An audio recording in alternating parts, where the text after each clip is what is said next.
Bismillahirrahmanirrahim. Assalamualaikum dan salam Malaysia Madani. Anda bersama dengan saya pada hari ini, Amira Akilah dalam NetStep Global. Saya akan bawakan kepada anda semua 10 berita dunia paling trending pada hari ini bertarikh 5 Januari 2024 bersamaan 23 Jamadil Akhir 1445 Hijrah.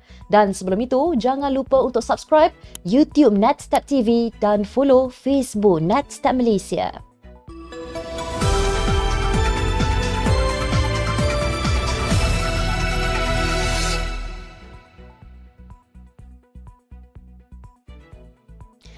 Pihak berkuasa Thailand percaya penahanan seorang warga Malaysia yang sangat dikehendaki baru-baru ini akan mengurangkan pengedaran dadah utama tertentu dalam pasaran negara itu sehingga 70%. Bangkok Post melaporkan suspek yang dikenal pasti sebagai Ong Gim Wah itu ditahan atas dakwaan mendalangi pengedaran dadah peringkat antarabangsa. Gim Wah dikatakan memainkan peranan penting dalam mendapatkan dadah dan menyelaras operasi dengan sindiket dadah di rantau segitiga emas sejak 2006. Yang seterusnya, seorang remaja bersenjatakan pistol dan senapang patah membunuh seorang rakan pelajar sekolah menengah serta mencederakan 5 yang lain di Iowa, Amerika Syarikat pada Khamis. Pihak polis menerima laporan mengenai kes tembakan sekitar jam 7.30 pagi dan bergegas ke Perry High School di mana kelas masih belum bermula.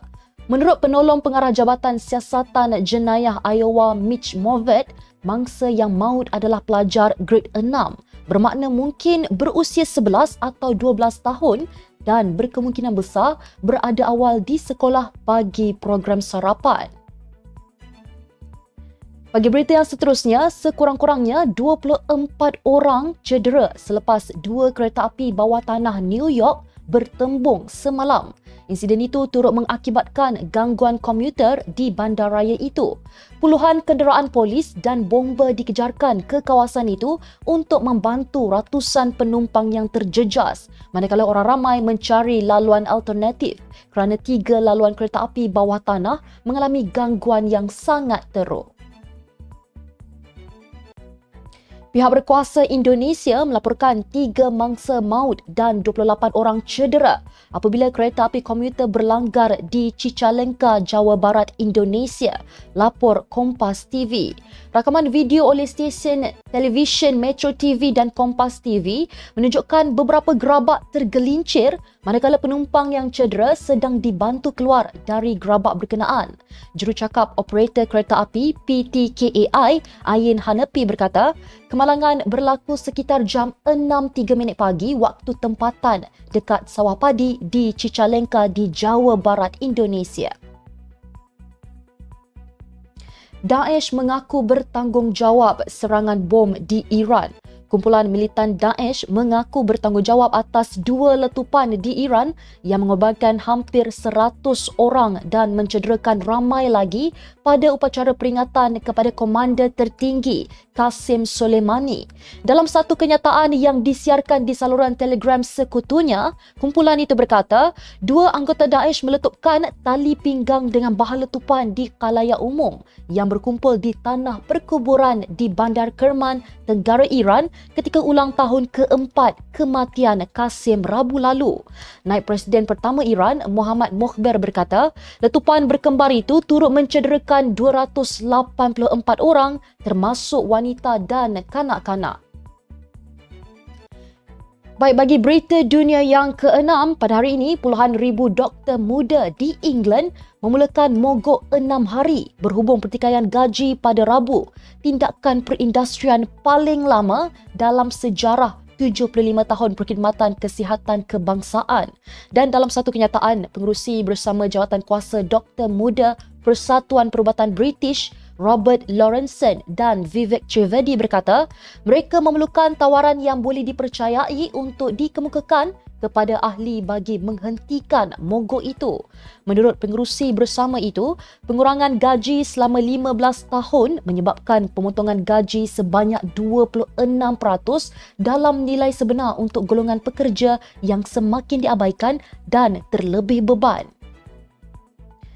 Amerika Syarikat mendakwa Korea Utara membekalkan Rusia dengan peluru berpandu balistik dan pelancar peluru berpandu yang digunakan dalam serangan ke atas Ukraine baru-baru ini.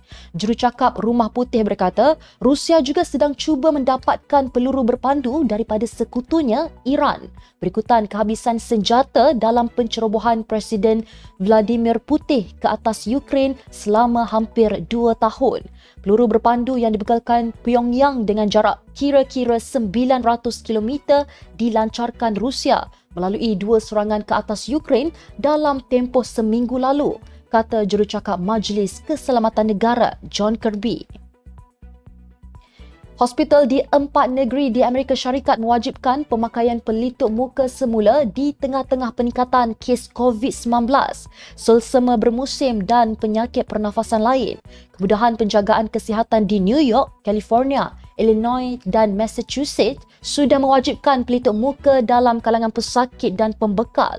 Pesuruhjaya Kesihatan New York City, Dr. Ashwin Vasan memberitahu WABC TV pada Rabu bahawa mandat pemakaian pelitup muka disambung semula di semua 11 hospital awam di bandar itu, 30 pusat kesihatan dan 5 kemudahan penjagaan jangka panjang. Kemboja melaporkan 2 lagi kes cacar monyet, mencetuskan langkah berhati-hati bagi mengelak wabak, kata Kementerian Kesihatan dalam satu kenyataan lewat semalam.